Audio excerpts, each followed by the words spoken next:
A wind tunnel at a Stark Industries test facility goes berserk, producing hurricane-force winds that send a test missile slamming into the side of a hill. The technicians call Anthony Stark to alert him to the problem. Stark, as Iron Man arrives on the scene, destroys the machine by creating a countervailing wind current using his armor's magnetic transistors to spin himself around. He quickly slips away and changes back into Tony Stark, arriving on the scene shortly afterward. While surveying the damage, a security guard named Jim suddenly vanishes into thin air. Soon afterward, a lab technician named Evans also disappears.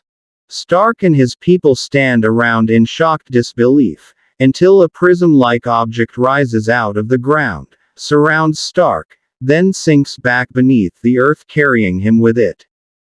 Within the prism, Stark descends down through the crust of the earth, until he arrives in a highly advanced and technological world. He is greeted by a beautiful woman named Kala, who introduces herself as Queen of the Netherworld. Kala explains that it was her people who kidnapped Stark. Jim and Evans are also there as well, although it was an error that caused them to be kidnapped, as Stark was their true target. She goes on to explain that Netherworld was once the legendary city of Atlantis, which had been sealed within a protective dome in order to escape a barrage of gigantic tidal waves. As the continent of Atlantis sank, Netherworld settled to the bottom of the sea and continued to sink until eventually it arrived at its current location at the core of the Earth. Kala introduces Stark to her military commander, Baksu, and announces that she decided to invade the surface world. Baksu gives Stark a tour of Netherworld and shows off some of their advanced weaponry. Kala explains that the one thing the Netherworlders lack is machinery capable of getting them to the surface. She commands Stark to help her create such machinery and threatens to reverse the Earth's axis, an act that would destroy everything on the surface if he does not comply.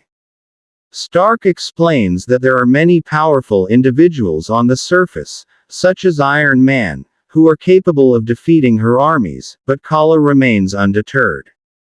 Stark agrees to help her, while his employees look on, considering him a traitor to the human race. Stark demands a lab and total privacy.